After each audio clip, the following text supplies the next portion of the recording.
A ship, owned by the White Star Line, is about to set off on its first voyage. It's big for its time, advanced and modern. It carries hundreds of hopefuls for new lives overseas. But then, tragedy. A sudden blow sees the big ship sink, taking hundreds of souls with her. If this story sounds familiar, and it probably should, then it may surprise you to know I'm not actually talking about Titanic. I'm talking about another ship, the Tayleur, which was lost on its maiden voyage back in 1854.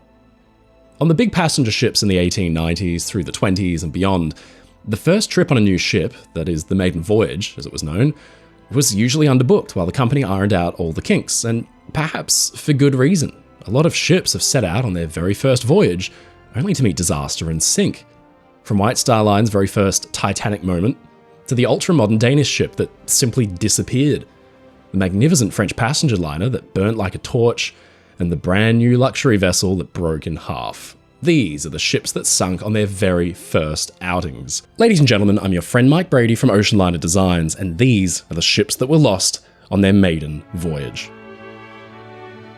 It's the early 1850s, and the papers are abuzz with news of the gold rush in Australia. Gold fever was spreading rapidly worldwide. Demand for quick passage to Australia was huge and growing by the day, with thousands eager to seek their fortune far across the oceans. Keen to meet this need, and quickly, the White Star Line chartered the passenger sailing ship Tayleur, built for Charles Moore and Company in Warrington, Liverpool in 1853, designed by William Rennie. Her lightning-fast construction saw her launch on the 5th of October, only 6 months after her keel had been laid. The ship had capacity for 4,000 tons of cargo and could carry 650 passengers. Displacing 1,750 tons, that's 230 feet and 70 meters in length, she boasted the title of being the largest iron sailing merchant ship of her time. A state-of-the-art, fully rigged iron clipper, the Tayleur was built with speed and luxury in mind. Her iron hull was still a relatively new concept, representing the beginning of a gradual evolution away from the typical centuries-old timber construction. Supposedly safe in the knowledge that the Tayleur was touted as not only one of the biggest and fastest vessels of her time, but also as a safer and more comfortable option to make a voyage to the Southern Hemisphere, passengers jumped at the chance to travel on board. But although she certainly appeared impressive, beneath that dazzling exterior lurked unnoticed issues, born of her hasty completion, issues that would become all too apparent as she set out on her maiden voyage. In a time before radar, 19th century sailors were much more reliant on visual indicators for navigation, like tracking celestial bodies, stars and planets, and land masses. The huge flaw in that approach, of course, was that in cases of low visibility, like storms and fog, those visual clues were impossible to keep track of. Instead, they'd have to rely on their compasses. The Tayleur had 3. That was standard, but the problem was that no one had considered how her modern iron hull might interfere with the compass readings, something that would very much come back to bite them. Adding to the Tayleur's flaws, the clipper's 3 masts were positioned more widely apart than was standard, leading her to be difficult to handle, not helped at all by the fact that her ropes hadn't been seasoned correctly, causing them to be excessively slack. On top of that, they were too thick to pass easily through the pulleys and blocks, meaning that the rigging, and therefore the sails, were made to be incredibly difficult for the crew to control. The final nail in the coffin was that the Tayleur's rudder was markedly undersized compared to her tonnage, affecting her maneuverability even more. Had the Tayleur undergone sea trials, it's likely that these issues would have been recognised and potentially rectified before setting sail, but instead, she would embark on her maiden voyage untested. The ship's captain, John Noble, was reliable and respected, but young, just 29 years old. In fact, he was of record-breaking repute, having previously set a crossing speed record on the same route from Liverpool to Australia. This time, though, the trip was marked by an ill omen before it even began. Prior to the Tayleur's launch, Captain Noble fell from a significant height into the ship's hold, seriously injuring himself in the process. The rest of the 70-odd crew consisted mostly of inexperienced stewards. Newspaper reports would later claim that they themselves were there for the purpose of seeking passage to Australia. Many also couldn't speak English, so it was difficult for the crew to actually communicate with each other. Not exactly an ideal setup. Despite these difficulties, on the 19th of January, 1854, the Tayleur would begin her maiden voyage from Liverpool, England, bound for Melbourne, Australia. Waved off by cheering crowds, an atmosphere of hope and excitement, undoubtedly must have surrounded the vessel as these prospecting dreams of far-off gold and anticipated fortune drew nearer. The passengers settled in for what was expected to be a lengthy, though speedy for the time, if you can believe it, 3-month-long journey to the other side of the world. It was noted, as they set off along the River Mersey that day, that each of the ship's 3 compasses were giving different readings. Troubling, for sure, and a bit of a red flag, but nevertheless they continued on. Just 2 days into her voyage, the Tayleur would run into trouble. Buffeted by rough weather, and with visibility waning, the small and inexperienced crew found themselves struggling to maintain control of their ship. Unbeknownst to those on board, they were straying significantly from their intended course, with dense fog preventing this from being realised until it was far too late. Under the impression they were heading southward, they were instead moving rapidly west, straight towards Ireland. At around 11 AM, the 21st of January, through the wintry gloom of the morning, a shocking and unwelcome sight loomed into view. Instead of the open water of the Irish Sea, directly ahead was a foreboding wall of dark cliffside. Prevailing southwesterlies had pushed the ship off course northwards towards Lambay Island, 5 kilometres off the coast of Ireland. Both of the main anchors were hastily dropped as soon as land was sighted, but it was no use. Their chains snapped, and the Tayleur smashed straight into the cliffs off Lambay's northeastern coast. Crashing up against the rock face repeatedly, the ship was at the mercy of the forceful storm. There was an attempt to lower one of the ship's lifeboats, but the big waves took it up and smashed that to pieces on the rocks as well. The ship's stern was going quickly, and passengers and crew raced up top to escape. Panic had set in almost immediately, with people scrambling to try and save themselves. Safety was tantalizingly almost within reach. In fact, the cliffside was so close that the crew opted to deliberately collapse one of the masts, creating a makeshift, if perilous, gangway to the shore. Dozens of people were able to clamber their way across the mast and make the leap onto dry land, some carrying ropes with them that provided another invaluable link between the ship and the shore, allowing more survivors to be pulled to safety. The Hereford Times later described how the survivors on shore could perceive the unfortunate creatures struggling amidst the waves, and one by one sinking under them. Anyone who tried swimming to land would then have to endure a strenuous climb up the towering cliff face equivalent to roughly an 8-story building. Those who were left behind climbed to the topmost parts of the rigging in an effort to avoid the rising water. Captain Noble remained on board right until the end before making the leap across to shore, aided up the steep cliff face by another survivor. The Tayleur was then swept off the rocks by a powerful wave and dragged into deeper water. At a depth of just 17 metres, the sunken ship still had the tops of her masts poking above the waterline, a crude marker of the horror that had just taken place there. One of the passengers who'd made it onto the island ran to a nearby home to alert the authorities, but help couldn't be sent out until the stormy seas had calmed. Some 14 hours after the Tayleur had met her terrible fate, the last survivor, a man named William Vivers, no doubt exhausted, feeling cold and terrified, was plucked from the top rigging and finally brought to safety. More than half of those on board would lose their lives, despite having, at times, been close enough to be able to jump to the safety of land. Most of the crew would survive, while the majority of the losses were, of course, immigrants who'd been in search of a better life. For the women and children, survival rates were even more grim. Only 3 of the 100 female passengers would be successfully rescued, and only around 4% of the children on board made it out alive.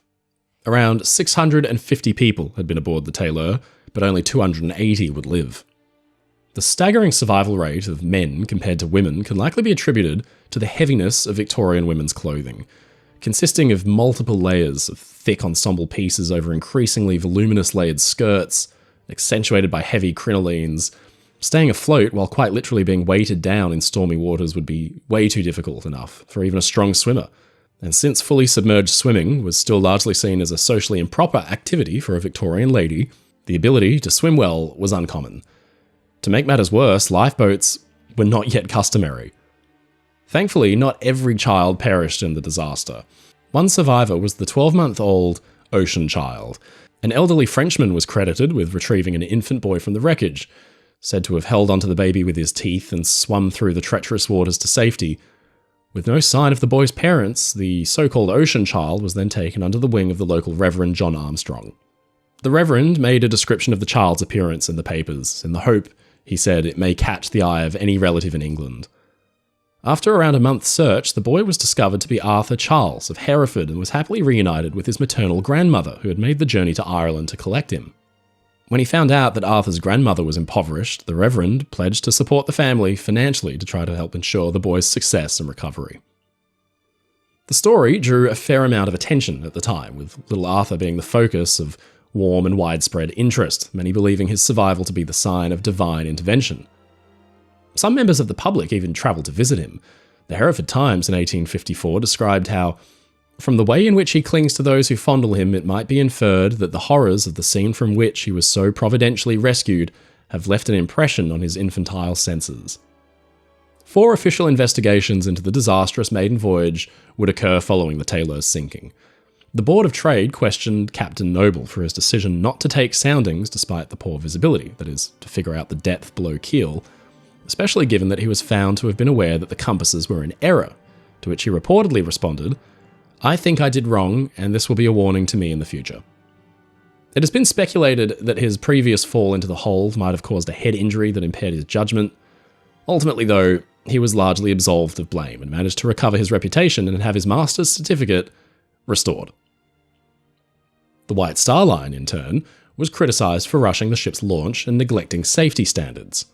Ultimately, the disaster was put down to a combination of unfortunate oversights, with the blame being deflected towards different parties: the captain, the crew, and the White Star Line. The sinking would lead to the shipping company reviewing its safety procedures, one outcome being the recommendation that emigrant ships should increase the minimum crew requirement. That was a good start. Sometimes referred to as the first Titanic, the similarities between the two disasters are pretty striking. Both were White Star Line ships. They were both registered in Liverpool, and most obviously of all, both were maiden voyage disasters with heavy loss of life. The White Star Line that had chartered the Tayleur was technically a different company to that which would bring about the Titanic. In the 1860s, after the company had been facing financial difficulties for some time, the original White Star went bankrupt. At a liquidation sale in 1868, it was Thomas Ismay who acquired the company name and logo, and the version of the White Star Line that would later operate the Titanic was formed. Their preference for marketing their ships as big, fast, luxurious, and unsinkable remained much the same as when the Tayleur was first launched, but it would be the second time that the company would lose a ship on its maiden voyage in 1912. The Tayleur's wreck was rediscovered in 1959, sitting below the surface, right where she sank off Lambay Island. It's still possible to dive with a license to the wreck of this ship, an experience that would no doubt be as eerie as it is fascinating. Chillingly, part of the ship's cargo included a number of unmarked gravestones, which reside now on the sea floor at the wreck site. A more dignified memorial to the many lives lost, in the form of a bower anchor salvaged from the Tayleur's wreck, was finally erected in Dublin 145 years after the loss, in 1999. What has to go wrong for a ship designed for safety, strength, and durability to vanish without a trace on its maiden voyage? The comparisons continue with what is often referred to as Denmark's Titanic. Gee, there's a lot of Titanics out there.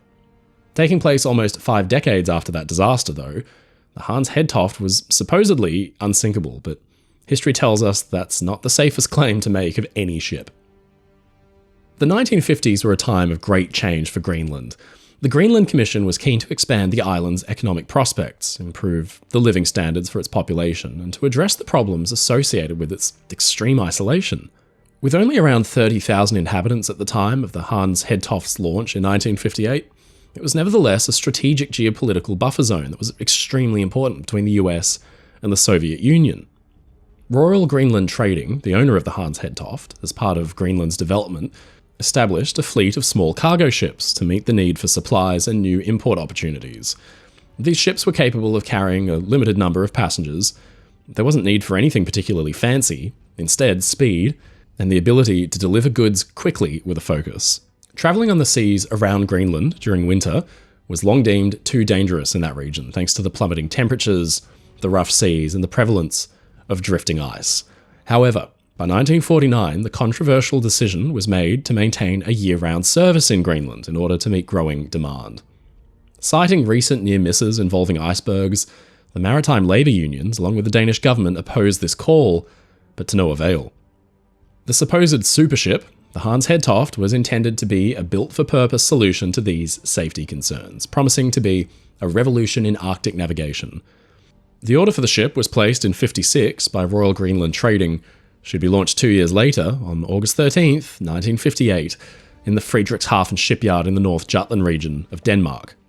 The 2,857-ton passenger cargo liner was 82.6 metres in length, that's 270 feet, and powered by a 2,900 horsepower diesel engine.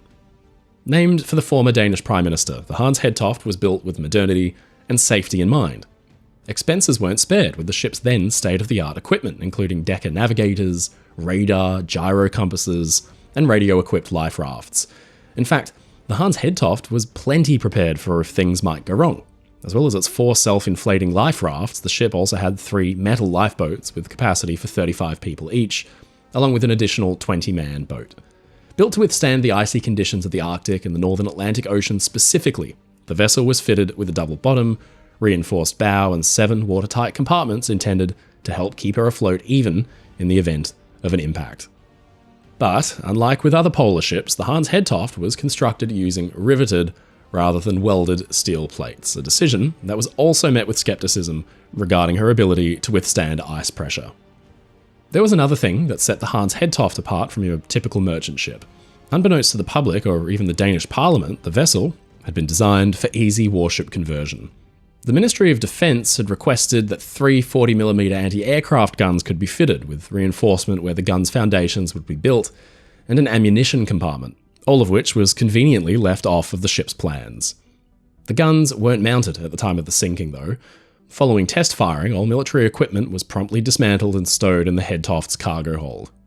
Among the ship's passengers on that fateful maiden voyage was Augo Lune, Greenland's leading political figure in the 1950s. He'd been an important advocate for the modernisation of Greenland and was the first Greenlander to ever hold a seat in the Danish parliament, elected in 1953. But notably, he was also one of the most vocal critics of the winter passenger sailing initiative, quoted as telling his son that it would take an accident before the government would recognise the risk they were taking with the change. The first part of the Hedtoft's journey was actually quite successful. Departing Copenhagen on the 7th of January 1959, the Hans Hedtoft was bound for Qaqortoq, Greenland. A new speed record was set for the crossing. The ship then proceeded to call at several ports along southwestern Greenland, including the country's capital, Nuuk. The captain, Paul Ludvig Rasmussen, had over 20 years of experience sailing on Greenland's waters, so the passengers were in safe hands. Returning again to Qaqortoq a final time on the 28th of January, the Hans Hedtoft would begin to make her way back to Copenhagen around 9:15 the morning of the 29th.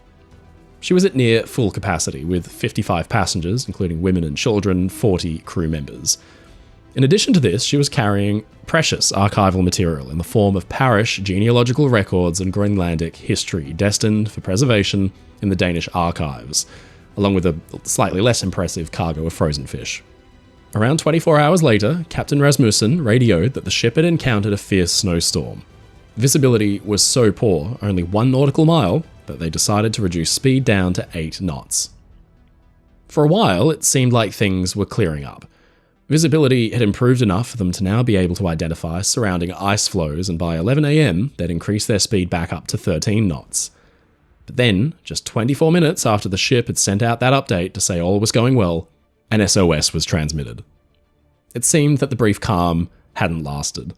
At 1:56 PM, the shocking news came in. The Hans Hedtoft had struck an iceberg around 65 kilometres due south of Greenland's southernmost point, which had torn a gash deep into the port side of the ship's riveted steel hull. The distress call was answered by the United States Coast Guard cutter, the Campbell, as well as the Johannes Kruse, a West German fishing trawler who was around 25 nautical miles east of the Hedtoft's location. Braving the terrible weather conditions, they both set off to assist as quickly as possible, challenged by the low visibility caused by snow squalls and struggling against the merciless stormy seas. Waves reached towering heights up to 20 feet, around 6 meters, and there was ice everywhere. Around an hour later, a follow-up message stated that the engine room was rapidly flooding, along with the plea, "We have many passengers on board." Over in Newfoundland, Canadian and US rescue aircraft were grounded due to harsh weather. However, another German fishing trawler also bravely began to make their way to the Hedtoft. Maintaining consistent communication with the ship, the Johannes Kruse was drawing closer, but something seemed to be off with the position that the foundering ship had given. Flares were sent up, but the Johannes Kruse was unable to see them, nor was the Hans Hedtoft able to see any signs of the trawler's searchlights. Carl Dahlbjerg, the ship's radio operator, would remain at his post, calmly sending out calls for help until the very end. At 5:41 p.m, the last complete message from the ship crackled through. Slowly sinking, it said, and need immediate assistance.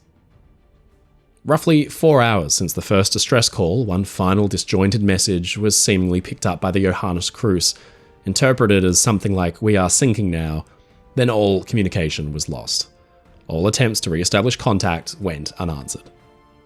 Only a few months after her launch, the ship had been lost to the sea, some distance off the coast of Cape Farewell.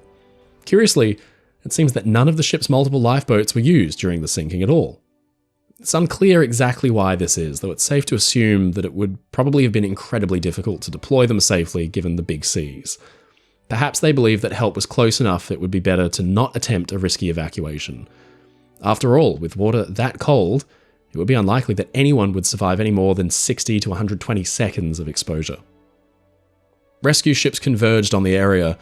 Relatives of those on board crowded around their radios at home, desperate to hear any news of what was happening. The Johannes Kruse may potentially have reached the last known location of the Hans Hedtoft just minutes after she sank beneath the surface. An intensive search took place over the next week, coordinated by the Greenland Command at the Groenendael Naval Station. 16 ships of different nationalities, along with the United States and Canadian aircraft, all assisted the rescue operation, but they were unfortunately unsuccessful. There was simply no sign of the Hans Hedtoft or any of her passengers anywhere. On the 7th of February, the search was reluctantly called off. The ship, and all who'd been aboard, were declared lost. The shock of losing yet another unsinkable, state-of-the-art ship that was supposed to have been purpose-built to withstand the very conditions that took it down rippled through local media. In the wake of the loss of Algo Lunia and the other 94 men, women and children who perished in the sinking, the Danish government found itself facing a political scandal. The dangers of sailing during Greenland's punishing winter months had been raised many times in Parliament. Johannes Scherbøl, then Greenland's minister, had been one of the main supporters of the idea. After the sinking, he was threatened with impeachment, accused of pressuring the captains of the Royal Greenland Trade to sign off on their approval of winter sailings, an approval that he used as an instrumental part of his fight to make the sailings a reality. Critically though, it was found that the captains had previously written a statement unanimously advising against the decision to sail during winter with passengers, a statement that the minister claimed to have been unaware of. Despite evidence that he had known of the statement after all, investigations concluded he had not deliberately attempted to mislead the Parliament, so he was able to maintain his position. Though he escaped impeachment, his legacy was forever tarnished. The disaster was also a huge loss for Greenland, both in the literal sense, thanks to the tragic perishing of so many Greenlandic citizens, but also the loss of 16 tons of irreplaceable genealogical records. This was around a third of Greenland's total archival material, covering everything from the region's trade to the population's health status dating back as far as 1780. A key piece of that land's heritage and cultural history had gone down with the ship. As a response to the outcry, as well as the safety concerns surrounding winter passenger sailings, the Danish government made the decision to reopen a decommissioned military airfield at Greenland so that airline services could replace winter sailings. New safety regulations were put in place and efforts were made to improve the efficiency of the region's sea rescue services as well. Shortly after the sinking, a fund known as the Greenland Foundation of 1959 was established in an effort to compensate the families of those who were lost. Controversially though, a significant amount of the collected funds were never actually distributed or even used at all. 46 years after the disaster, a memorial plaque featuring the names of the lost was dedicated at a ceremony in 2005, attended by Queen Margrethe.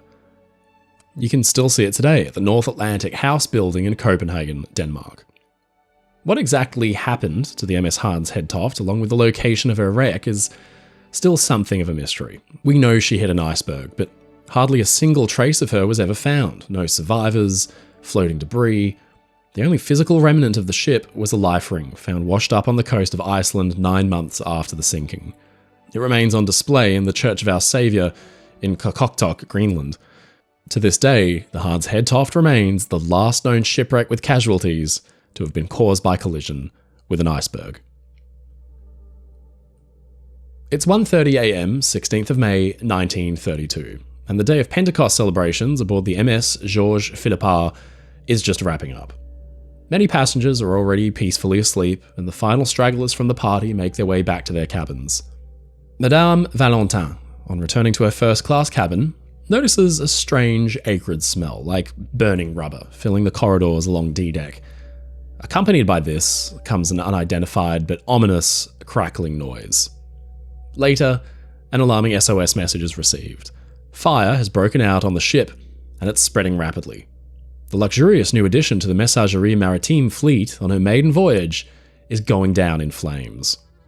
Launched in November 1930, the Georges Philippar was a 17,359 gross registered ton liner built by Atelier et Chantier de la Loire in Saint-Nazaire, the legendary West Coast shipyard. Going against the French sailors' superstition that to name a ship after a living person was bad luck, and perhaps going on to prove it right, the MS Georges Philippar was named for the French shipbuilder and then CEO of the company Messagerie Maritime.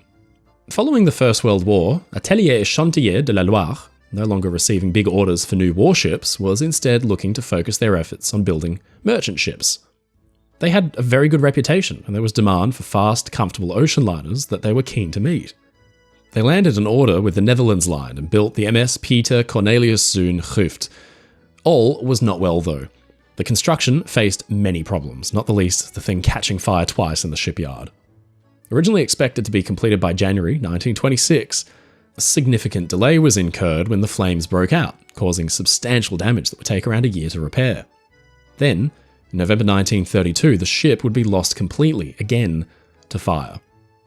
It was in the 1930s that electricity aboard ships had begun to be featured more extensively, and the Georges Philippar was no exception to this. She had plentiful light fittings throughout, along with electric ovens and appliances in the kitchens. The ship's power grid was fed by high-voltage direct current, and this, along with her two diesel Sulzer engines, made her the height of modernity. Aside from her technical achievements, the Georges Philippar was fitted with exquisite interior decoration, particularly, of course, in first class. The ship's walls were beautifully wood-panelled, featuring ornately carved embellishments. Plush wall hangings adorned its many public rooms, carpeting trimmed the floors, and electric-powered chandeliers hung from the ceilings. There was a grand staircase and a rich varnished timber, and passengers had access to a lavishly decorated smoking room, a traditionally styled bar, tennis court, and even a large, classical Roman-inspired swimming pool, complete with columns, marble arches, and ornate wall art. The Georges Philippar had itself been built to replace another ship that had interestingly caught fire, the Paul Lecat, which burnt up while in dock back in December 1928. Yet, this new ship too seemed to be plagued by fire right from the start. During construction, a short circuit would lead to flames breaking out in the Georges Philippar's refrigerated holds. The one stroke of luck in the ship's unfortunate start had been that more substantial financial losses were avoided, as most of the luxury fittings had not yet been installed at the time of the fire. A very unfortunate pattern, though, seemed to be establishing, one that would undoubtedly threaten Atelier et Chantier's previously well-respected status as shipbuilders. By January 1932, the Georges Philippar was completed and ready to set out on her maiden voyage to Yokohama, Japan. Before this could even start, though, one more addition to the Philippar's already troubled start would crop up. Intelligence had been received by the French police that an attempt to destroy the ship would be made on the 26th of February 1932 as she passed through the Suez Canal. However, the day of the suspected plan passed without incident, and the Georges Philippar proceeded to make a successful first leg of her voyage from Marseille to Yokohama. She arrived there on the 14th of April, and the ship wouldn't stay long thanks to civil unrest in the region at the time, making stops at Shanghai, Saigon, and Ceylon before beginning the return west with 518 passengers and 347 crew. Among the passengers aboard for that homeward journey was French journalist Albert Londres, one of the pioneers of investigative journalism, known for exposing and fighting against injustices. He boarded the ship in China to return to France equipped with notes on a newly discovered scandal. But as the ship made her way west once more, a fire alarm sounded in a storage room containing a stash of gold bullion. This happened on two separate occasions, but each time, when the area was inspected, nothing untoward was found. The fire alarm seemed to be alerting, as noted in the records, for no accountable reason. The Georges Philippar was entering the Gulf of Aden. Only around 15 minutes after Madame Valentine had first heard that strange crackling noise as she returned to her cabin on the night of the 16th of May at 1:45 a.m, it was reported that a fire had broken out on D-deck amidships. This one was real. The wood panelling along the walls had caught alight from a spark, presumably caused by faulty electrical equipment. A number of crewmen ran immediately to D-deck and attempted to control the fire. By the time the ship's captain, Vic, was alerted to the situation, the fire had already spread, engulfing several of the first-class cabins and public rooms. An order to abandon ship was put out, but it was reported after the fact that the late revels of the passengers and the noise and the gaiety prevailing on board prevented most of them from hearing the fire alarm. The ship instead had to resort to blaring its sirens. Others were alerted by the horrifying sight of smoke creeping under their cabin doors. Captain Vic ordered full speed to Aden, where help would be close by, and the crew focused their efforts on rescuing passengers and fighting the spreading flames. Thick smoke now filled the ship's corridors. Those on board struggled to see or breathe as they attempted to make their way through the stifling heat to the upper decks. The engineers were ordered to cut the power in an attempt to prevent further spreading of the fire through the electrical system's conduits, but it was too late. The lights went out, and terrifyingly, some passengers found the passageways blocked and had no choice but to try and escape through their portholes, and others became trapped in their cabins. Those who made it out onto the deck were met with the distressing sight of lifeboats already aflame, with others requiring hosing down to prevent them from becoming unusable. It was imperative that the remaining lifeboats were launched as quickly as possible. An SOS was sent out around 2:15 a.m, just before the wireless room was completely engulfed. Thankfully, 3 different ships responded right away to the distress call: a Russian tanker, the Sovietsky Neft, and 2 British freighters, the Masud and the Contractor. Survivors were brought across to the first ship to arrive, the Sovietsky. In their lifeboats, the burning wreckage of the Georges Philippar loomed behind them. Over 400 passengers and crew members were brought aboard the Russian ship, which remained on station until noon the next day to make absolutely sure that everyone possible had been saved. Captain Vic sustained extensive burns as he attempted to check for any last reachable survivors, and was the last to leave the wreck around 8 a.m. All the survivors were then transferred from the Sovietsky to the French passenger vessel André Le Bon, which had arrived and taken to Djibouti. The flaming wreck of the now abandoned Georges Philippar continued to burn as she drifted for a further 3 days before finally sinking on the 19th of May off the coast of Cape Gardefeuille. Last seen trying to escape to the water through his room's porthole, the journalist Albert Londres was among the 52 people who were missing and presumed dead, most having been trapped thanks to how rapidly the flames had spread out of control. The press seized on the idea that Londres' demise could not have been coincidence, and several unfounded conspiracy theories cropped up. One tried to link the assassination of French President Paul Doumer that had taken place a few days prior to the Georges Philippar disaster, though there was no evidence to support any connection between the two. Another theory implied that the report Londres had been working on, believed to be exposing opium and arms trafficking along with the potential Bolshevik interference in Sino-Japanese affairs, warranted being covered up. This theory took hold given that the only people who Londres was said to have been confiding the contents of his notes to, fellow passengers Alfred Languillard and his wife Suzanne, perished in a plane crash just a few days after having survived the sinking of the Georges Philippar. However, the findings of the investigation into the disaster were more practical, concluding that the fire was owed to the lethal combination of a faulty electrical system throughout the ship and its highly flammable decorative elements, which enabled the fire to spread with fearsome speed. Captain Vic and his crew were criticised for not having responded to the situation quickly enough or for running boat drills and fire drills, but they were ultimately cleared of wrongdoing. New guidelines were put in place recommending the banning of the use of those kinds of flammable materials, as well as upgrading onboard firefighting equipment. The inquiry also proposed that the use of direct current caused too much energy loss at high voltages, resulting in excessive heat, and that alternating current should be used instead. Faulty electrical would also explain why the Georges Philippar was just one of several French ships of the time to be plagued by fire. A lesson had been taught, not necessarily learnt, because it would happen again, and it was one that sadly came with the loss of over 50 innocent lives. Thankfully, not all maiden voyage disasters have ended in tragedy.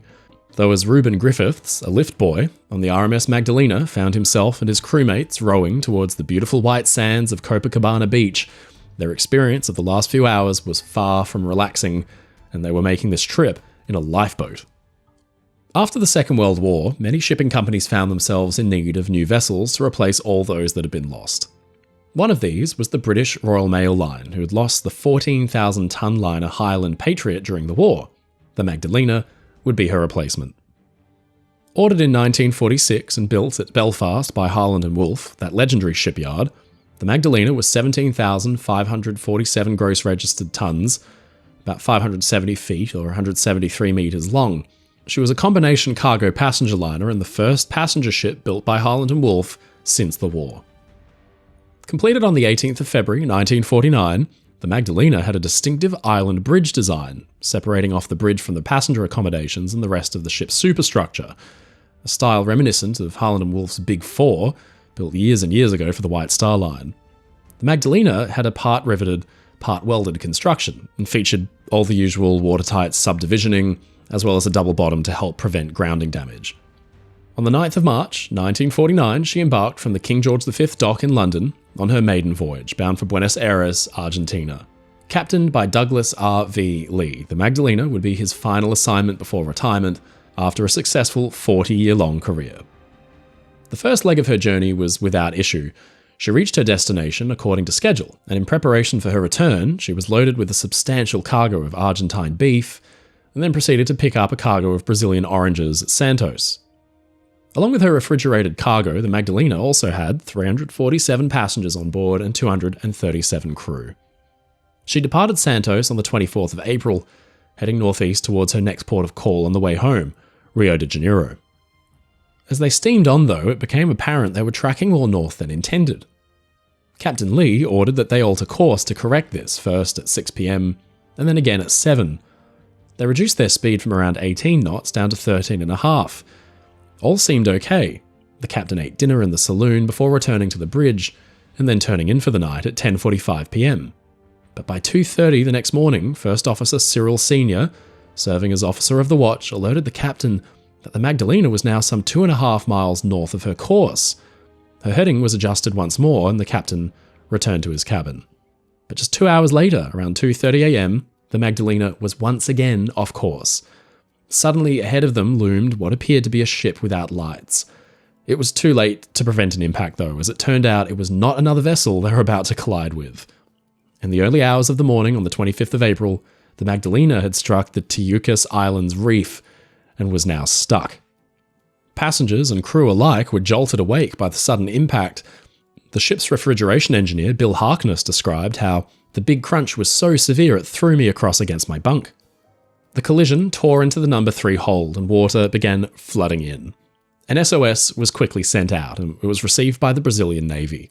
The Magdalena's passengers were ordered to the lifeboats, where they anxiously awaited the arrival of the rescue ships. With nearly 5,000 tons of cargo on board, the decision was made to attempt to unload some of it to lighten the ship in an attempt to refloat her the following day. Some of the 20,000 cases of oranges were transferred to barges, others were simply jettisoned overboard, and a further 2,000 tons of oil were discharged, all with some difficulty thanks to the increasing swell. Crowds gathered on the beaches on the morning of the 26th of April to watch as the Magdalena was towed towards Rio de Janeiro. But they surely weren't expecting quite so dramatic a show as they ended up getting. The ship found herself caught in a heavy swell approaching a bay. As the onlookers watched in disbelief, the rivets shot out, topside plating started buckling, and finally the shell plating ripped up. The Magdalena was tearing apart. The anchors were dropped, and for a second time the abandoned ship order was given, allowing the remaining few passengers and then the crew to get safely to shore. Of course, Captain Lee was the last to leave. And not a moment too soon. With a noise described as being like the felling of a giant tree, the Magdalena had broken in half, close to the impressive backdrop of Sugarloaf Mountain. Splitting aft of that forward bridge section, it was as if she'd been sliced clean through with a knife. The bow and the midship section sank quickly at the harbour entrance, with only part of her mast still showing above the water, while the stern drifted further towards land, eventually beaching itself. But how exactly could this have even happened? The brand new ship, well equipped with the latest navigational equipment, yet her career ended before it had even truly begun. A court of inquiry in London in September 1949 placed the blame on Captain Lee and his first officer. For their navigational errors, and for failing to take sufficient and timely action, their certificates were both suspended for 2 years and 1 year respectively. Up until the 70s, a buoy with a bell marked the location of the ship's sunken forepart. Most of the bow section of the wreck has since been demolished, because it remained a hazard to any large ships looking to enter the bay in the decades after the sinking. In a far happier turn of events than many maiden voyage disasters, though, not a single life was lost in the sinking of the Magdalena. Even some of her jettisoned cargo actually survived the ordeal. The shores of Copacabana Beach were littered with washed-up oranges, and even intact bottles of beer that were found among the ship's scrap. Not so fortunate were the Magdalena's owners, who faced the embarrassing and expensive loss of a brand new ship. A blow no doubt softened by the fact that the Royal Mail Lines was awarded an insurance cheque of around £2,295,000. That's around £70 million in today's money. This massive sum made headlines at the time as the largest insurance payout for any marine casualty in British history. Not all ships are destined for long careers, and those with tragic legacies are often the ones we tend to remember the most. Many of today's safety standards are built on the sometimes painful lessons of the past, and we would do well to not forget that rapid innovation can sometimes have dire consequences. A ship's maiden voyage is an exciting time, to be sure. It's an achievement by both the people that designed and built her, yet there's always a lingering notion of worry and anxiety for the owners and the operators. Fortunately, no big passenger ship has been lost on its maiden voyage since the Hans Hedtoft, but it doesn't mean that shipbuilders and operators should ever become complacent.